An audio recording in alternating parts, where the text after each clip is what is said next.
성경은 하나님과 친밀한 관계를 유지하는 영적인 행동으로 기도를 강조하고 있습니다. 기도에 대해서 굉장히 우리는 익숙해져 있고요.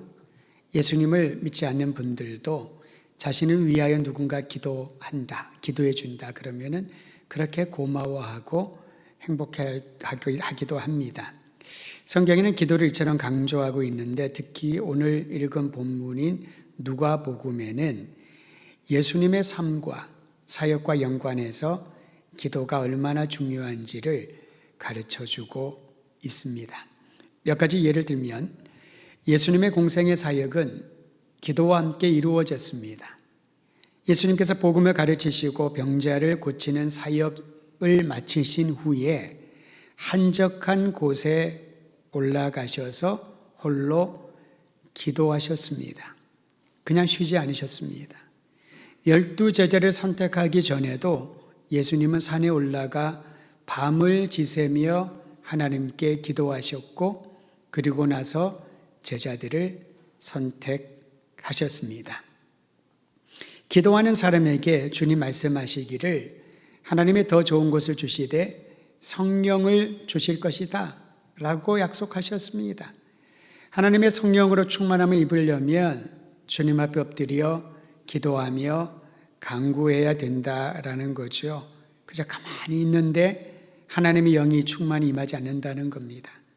사도행전에는 보면은 예수님의 명령을 듣고 순종한 120여 명의 제자들이 마가의 다락방으로 알려진 작은 공간에 모여 있을 때 그들은 모여서 뭐 했나요? 교제하면서 잡담하지 않았습니다. 어떤 일이 일어날까 토의하고 논쟁하지 않았습니다. 주님이 말씀하신 것처럼 아버지의 약속한 것이 임하기까지 기도하며 기다렸습니다. 그리고 교회가 출현을 하게 되지요. 기도는 또한 그리스도인을 풍요로운 영적 보고로 창고로 인도하는 연결 통로입니다. 여러분, 하나님이 예비하신 놀라운 보화를 얻으려면 그 보물을 담아놓은 창고로 들어가려면 길이 있어야 되지요. 통로가 있어야 됩니다. 그렇게 연결해 주는 통로가 바로 기도라는 겁니다. 요약을 하면은 기도를 떠나서 예수님이 이루어 주신 구원의 사역을 알 수가 없다라는 겁니다. 기도하는 사람에게 예수님이 행하신 십자가와 부활의 능력, 구원의 은총을 허락하신다는 거죠. 근데 많은 사람들이 기도하기를 어려워합니다. 왜 그러냐면은 기도를 마치 내가 많은 것들을 알고 많은 것들을 경험했다라는 것을 사람에게 보여주기 위한 영적인 행동으로 보기 때문에 그렇죠. 그래서 기도가 난 다음에 이런 말을 하죠. 오늘 기도 좋았다고. 오늘 김 지사님 기도해 주셨는데 감동이 있잖아요. 그럼 아마 끝나고 몇몇 사람들 찾아가서 집사님 오늘 기도 정말 좋았어요. 기도 은혜로웠어요. 기도하면서 감동을 받았습니다. 그럼 솔직히 기분이 나쁘지는 않지요. 저 역시 그렇습니다. 오늘 목사님 말씀을 듣고 설교 드리면서 큰 힘을 얻습니다. 굉장히 격려받지 않겠습니까? 그런데 반대로 그러한 말이 없다고 하면은 그래서 내 마음이 용기를 잃어버리고 격려를 받지 못한다. 사람에게 보여주기 위한 기도이지 하나님께서 정말 우리에게 받기 원하시는 기도는 아니라는 거죠. 그런데도 기도는 성경이 강조하지만 참으로 어렵습니다. 만약에 제가 우리 직분자들에게 개별적으로 연락을 해서 일주일에 기도 몇 분 정도 하셔요? 라고 물으면은 그 소문이 빨리 퍼져서 제가 전화 오면 받지 않으실 것 같아요. 부담이 되는 거죠. 그리고 딱히 말하기가 참 그럴 겁니다. 물론 저는 그런 질문하지 않을 거예요. 왜냐하면 그것이 강요한다고 해서 기도가 되고 의무감으로 해야 된다고 해서 기도가 된다면은 모두 다 했겠지요. 근데 기도는 그렇지가 않는다는 겁니다. 그런데 성경을 읽어보면은 계속하여 말합니다. 기도를 하지 않으면 낙담하게 된다. 기도를 하지 않으면은 예수님이 행하신 구원의 사역을 이해하지도 못하고 받아들이지도 못한다.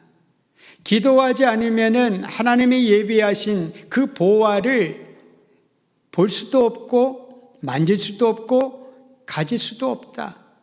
굉장히 부담이 되는 거죠.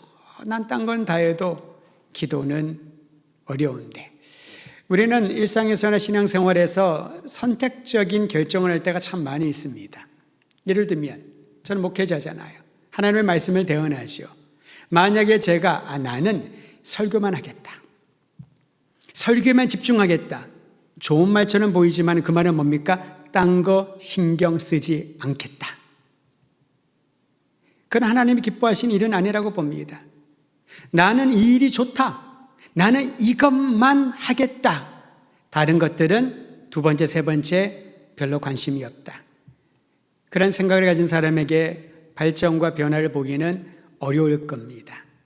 물론 내가 잘하고 내가 좋아하는 영역이 있지만은 그 이외에도 나에게 기회가 주어진다면은 한 번 하겠다, 두 번 하겠다, 계속해서 그 일을 섬김의 자리에 내가 동참하겠다. 이것이 바로 기도에도 동일하게 적용된다는 거죠. 다른 것들은 봉사나 모든 일들은 내가 다 하겠지만은 기도만큼은 나는 힘들다, 어렵다. 여러분, 한 1시간 동안 기도한 줄 알았는데 딱 눈을 뜨고 시간을 보면은 5분밖에 안 되는 경험 많이 하셨죠? 분명히 한두 시간 한 것 같은데 딱 보면은 한 5분밖에 안 지났어요. 또 열심히 기도하는데 한 3분밖에 안 돼. 시계가 고장이 났나? 시계가 고장이 난 게 아니라 내가 그처럼 부담감을 가지고 기도를 해야 된다라고 생각을 하니 시간이 가지지 않는 겁니다. 그냥 놀 때 어떻습니까? 한 5분 놀았던 것 같은데 한 2시간이 지나가 버려요. 한 10분 게임한 것 같은데 우리 학생들 말이에요. 한 3시간, 4시간이 가버립니다. 어떤 사람은 영화를 좋아해서 한 1, 20분 본 것 같은데 반나절 동안 영화를 보고 있는 자신을 보면서 시간은 왜 이렇게 빨리 가지? 시간은 똑같습니다. 내가 그렇게 느낄 뿐이지요. 그런데 여러분, 저는 오늘 이 말씀을 나누고 또한 준비하면서 우리 모두가 성경이 가르치고 성경이 우리에게 알려주는 이 기도의 아름다운 특권을 모두가 맛보고 느끼고 실천에 옮기기를 주의 이름으로 축원드립니다. 기도가 중요하다고 말합니다만 기도에 대한 일반적인 관심은 기도의 방법이나 응답받는 비결에 있을 겁니다. 어떻게 하면 기도의 응답을 잘 받을까? 어떻게 기도해야 될까? 그런 방법이나 비결, 비법에 관심을 가질 때가 참 많이 있습니다. 왜 그럴까 곰곰이 생각해 보면 우리는 기도를 내가 필요한 것들을 얻기 위한 도구로 생각하기 때문에, 도구는 뭡니까? 도구를 잘 사용하는 법을 배워야지만 효과가 있지요.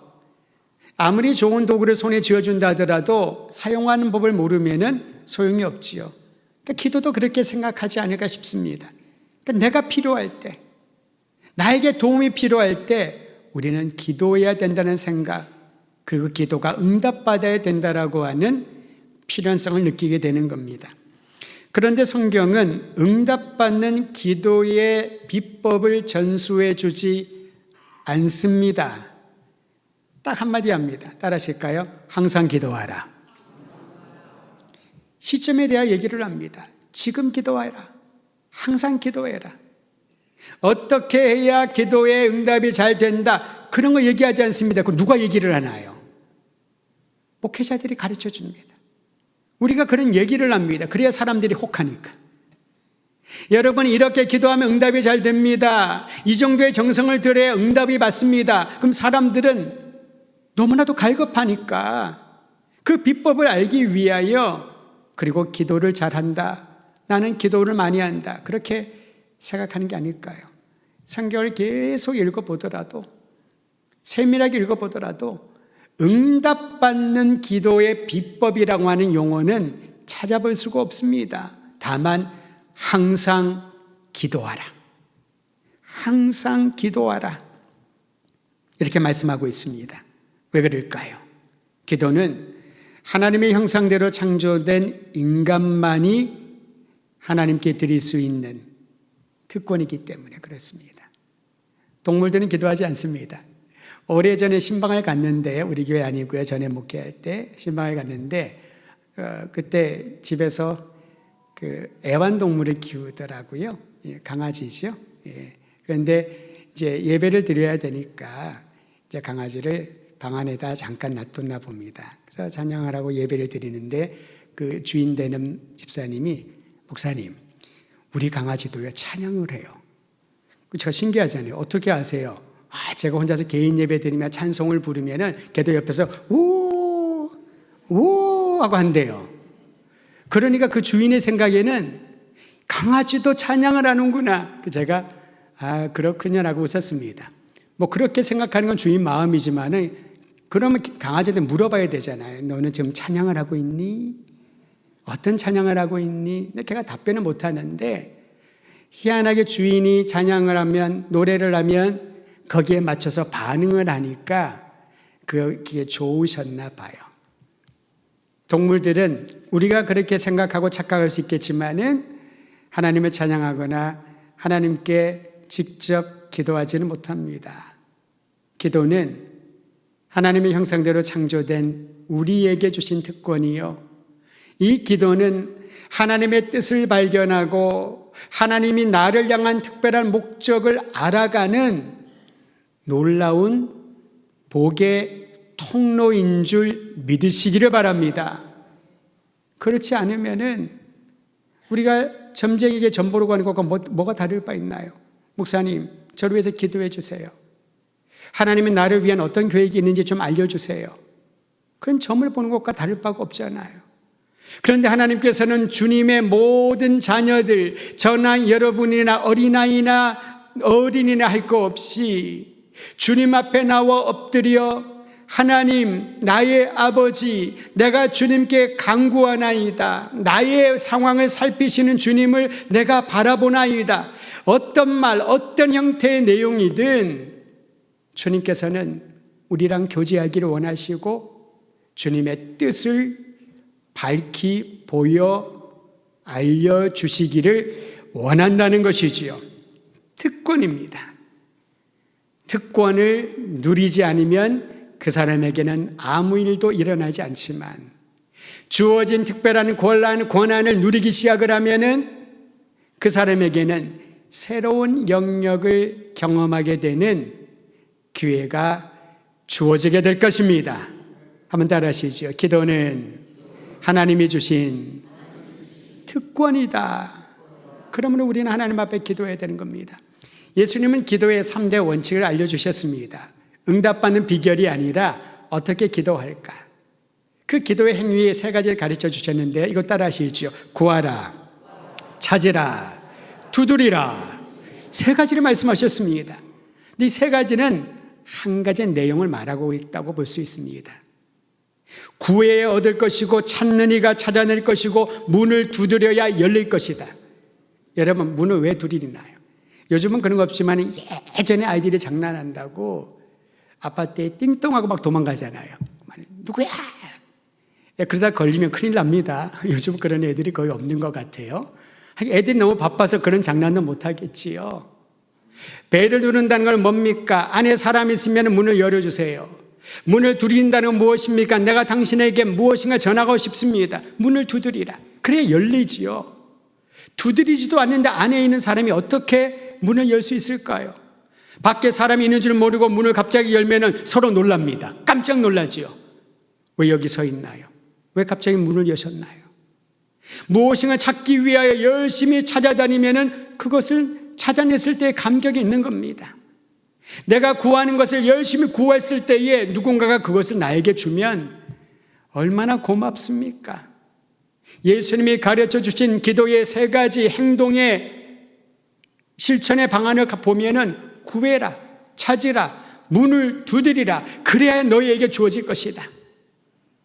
가만히 있지 말아라. 아버지가 알아서 해주겠지. 가만히 있지 말아라.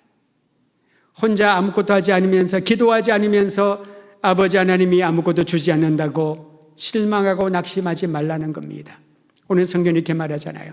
항상 기도하고 낙심하지 말아야 할 것을 제자들에게 예수님이 가르쳐 주셨습니다. 항상 기도해라. 그래야 낙심하지 않는다. 반대로 말하면 기도하지 않으면 사람 때문에 낙심한다. 환경 때문에 낙심한다. 성격이 좋지 않아서 불평불만하는 게 아닙니다. 뭔가 배알이 꼬여가지고 어떤 사사건건 부정적인 얘기만 하는 게 아니라니까요. 성경에서 이렇게 가르쳐 줍니다. 기도하지 않으면. 특히 하나님의 자녀로 부름받고 선택받는 이들이 기도하지 않으면 실망하고 낙심하고 불평하는 것 말고는 할 게 없다라는 거예요. 여러분 자기를 잘 살펴보세요. 내가 불평불만할 때 딱 보셔요. 기도하지 않을 겁니다. 기도 생활에 문제가 있는 거예요. 기도하지 않으면 낙심할 거다. 판단력을 잃어버릴 것이다. 머리가 하얗게 변할 것이고 아무것도 하지 못할 것이다. 그래서 기도하라는 거지요. 그럼 기도는 어디에서 해야 되나요? 항상이라고 말합니다. 장소보다 더 중요한 것은 시간입니다. 항상 기도하라. 제가 훈련받을 때에 저를 양육했던 리더가 이런 기도를 했는데 저도 그 기도를 지금도 자주 합니다. 마무리 기도하면서 하나님, 이제 우리가 다 흩어지려고 합니다. 꿈에서도 주님 만날 수 있도록 도와주세요. 그 기도를 전 처음 들었었습니다. 우리는 무슨 꿈 꾸나요? 돼지 꿈 꾸게 해주세요. 좋은 꿈 꾸게 해주세요. 그런 여러 가지 기도를 하는지 안 하는지 모르겠습니다만은 그런데 꿈에서도 예수님을 만나게 해주세요. 하나님의 임재를 경험하게 하세요. 이건 무엇을 말하나요? 항상 기도하게 해주세요. 그래야면 낙심하지 않게 될지니 내가 낙심하고 포기하고 싶으면 불평과 불만이 내 입에 담아 있으면은 자신을 보십시오. 딴 사람 얘기하지 마십시오. 우리는 또 이런 설교 들으면은 불평 불만 누가 하면은 당신 기도 안 하지. 빨리 교회 가서 기도해. 자꾸 딴 사람에게 그것을 적용시키는데 그럴 필요 없습니다. 본인이 자신에게 적용해야 됩니다. 예수님은 항상 기도하고 낙심하지 말라 말씀하시면서 한 가지 비유를 예로 들으셨습니다. 예수님이 말씀하신 비유에 재판장과 과부가 등장을 합니다. 재판장에 대한 소개는 간략하지만 매우 부정적입니다. 그는 하나님을 두려워하지 않았답니다. 사람을 존중하지 아니하는 사람이었다고 재판장을 소개를 합니다. 여러분, 본래 재판장은 어떤 일을 하는 사람인가요? 정의를 실현하는 사람 아니겠습니까? 억울한 사람 없도록 그 모든 형편을 살펴주고 불의한 자들을 법에 의하여 판결하는 이가 재판장인데, 이 사람은, 예수님이 예로 든 이 재판장은 하나님도 두려워하지 않고 사람들도 존중하지 아니하는 그러한 사람이었습니다. 정의 구현이나 공명정대한 판결과는 거리가 멀었습니다. 사람들은 무시하고 자신의 직무에 태만했습니다. 여러분, 이 직무 태만이 얼마나 무서운지 아세요? 자신뿐만 아니라 공동체를 좀먹어갑니다. 그 자리에 있으면서 역할을 감당하지 않으면은 공동체는 서서히 침몰하게 될 겁니다. 이 재판장이 그러한 사람이었지요. 또 그 마을에 살던 한 과부가 등장을 하는데, 그 과부는 어떤 사람으로부터 부당한 대우를 당했던 것 같습니다.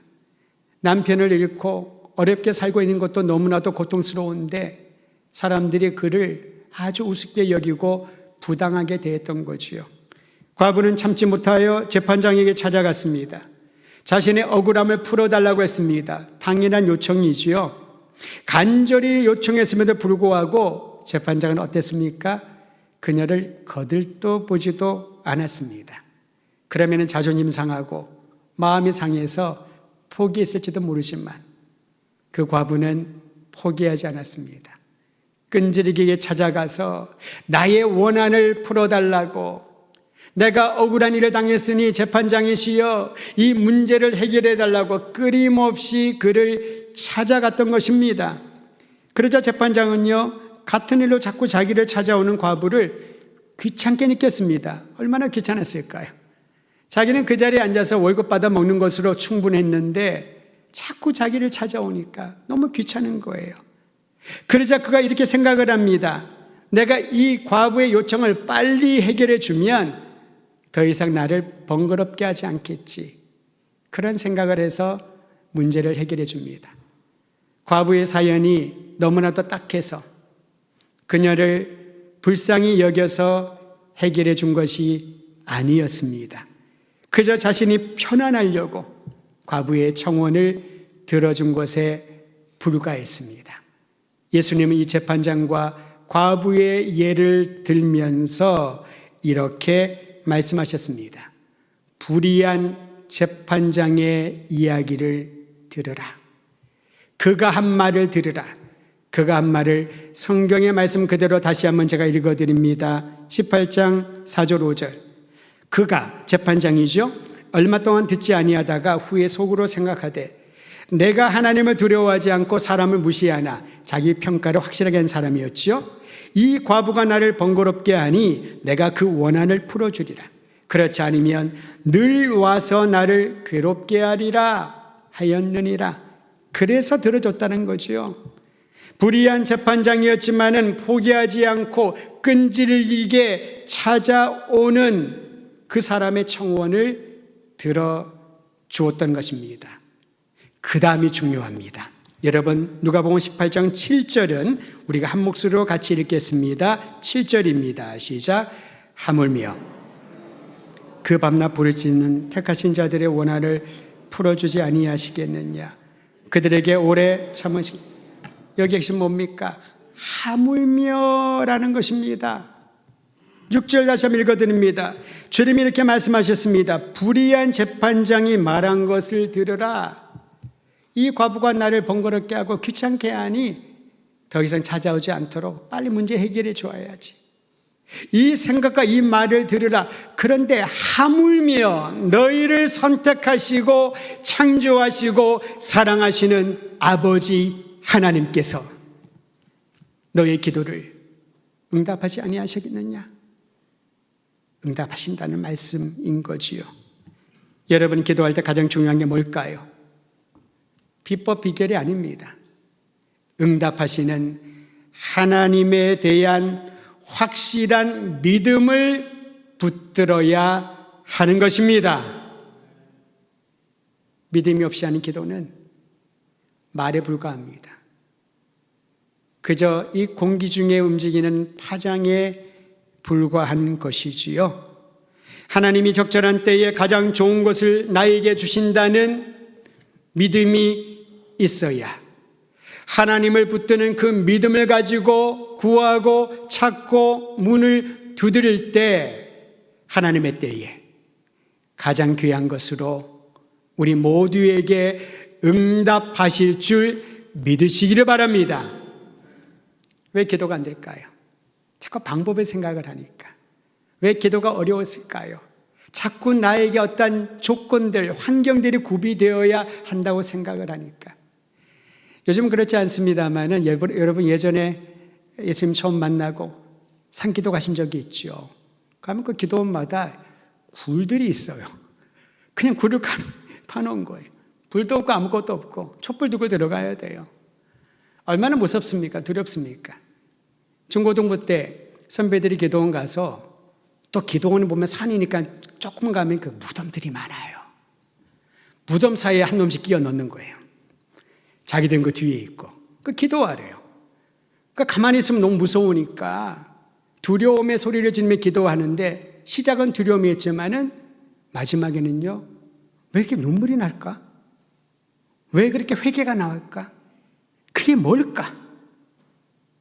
거기서 우리가 배우는 것은요, 하나님만 바라보고 부르짖는 기도. 요즘은 그런 기도 환경 다 없어졌잖아요. 좋은 환경에서 분위기도 좋은 데다 거기서 기도를 하라 그랬는데도 그 기도실을 찾아가지 않습니다. 기도실을 잘 준비해야 기도하나요? 그건 기도가 아니지요.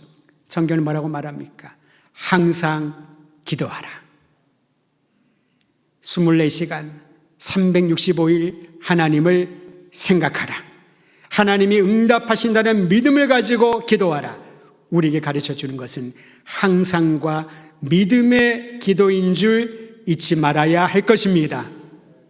그러면은 하나님 응답을 경험하면 주님 이외에 다른 것들을 찾지 않을 것입니다.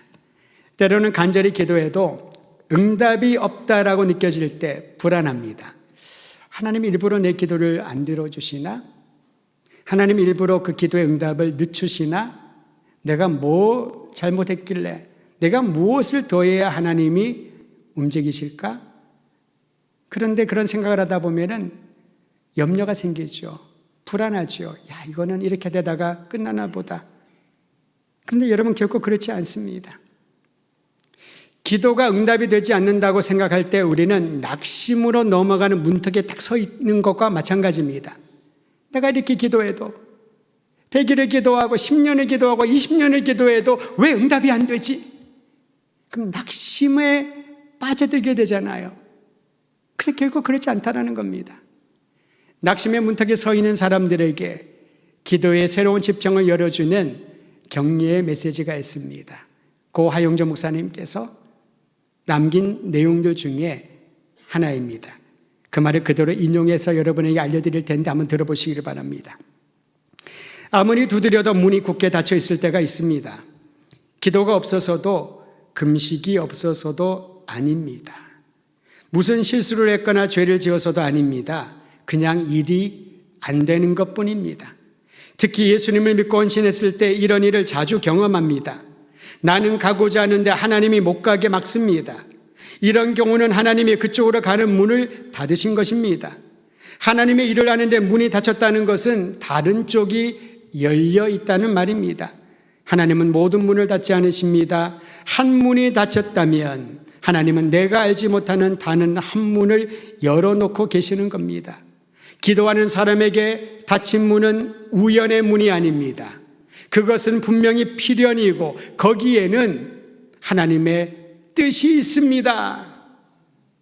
아무리 기도해도 문이 다 닫힌 것처럼 느껴질 때 이게 뭐지? 낙심으로 우리가 방향을 전환을 하잖아요. 주님 견신하고 주님의 교회를 섬기면서 열심히 사역에 봉사를 하는데 내가 기대했던 것과 전혀 다른 결과가 나오거나 어려움을 겪으면은 낙심의 문턱을 넘어서려고 할 겁니다. 그런데 바로 거기에 하나님의 뜻이 있다는 것, 이것은 기도하는 사람만이 알 수 있는 영적인 비밀이고, 이 비밀을 안 사람은 어떤 난관을 만나도, 어떤 어려움이 겪더라도, 주변의 사방에 수많은 사람들이, 대적들이 드글드글한다 하더라도 항상 기도하며 낙심하지 않고 주님 행하시는 위대한 일을 기다리게 될 줄 믿으시기를 바랍니다. 항상 기도하고 낙심하지 말아라. 기도하는 사람은 하나님의 뜻에 초점을 맞춥니다. 그리고 하나님의 뜻이 이루어지기를 갈망합니다. 여러분, 이 믿음을 가진 사람은 이 찬송가의 가사를 기억하며 주님 앞에 찬양할 수 있을 것입니다. 주님의 뜻을 이루소서. 고요한 중에 기다리니 진흙과 같은 날 빚으사 주님의 형상만 주님의 뜻을 이루소서. 주님의 뜻을 이루소서. 병들어 몸이 피곤할 때 권능의 손을 내게 펴사 강건케 하여 주님의 뜻을 이루소서. 주님의 뜻을 이루소서.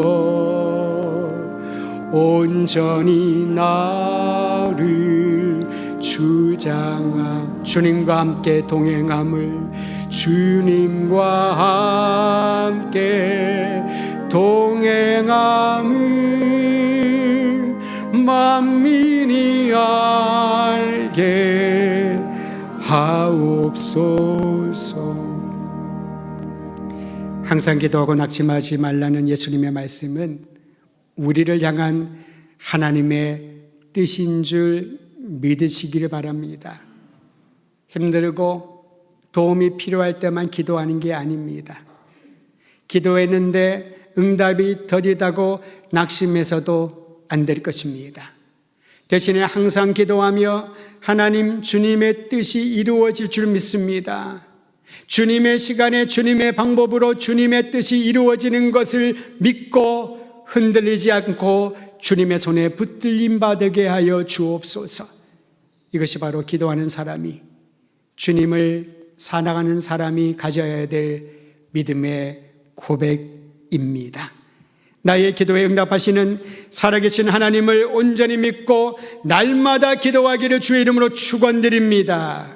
내가 원하는 때에 내가 원하는 방식대로 응답되지 않을지라도 하나님의 뜻은 결코 변치 않음을 믿고 늘 기도에 힘쓰는 주의 종들 되기를 간절히 소망합니다.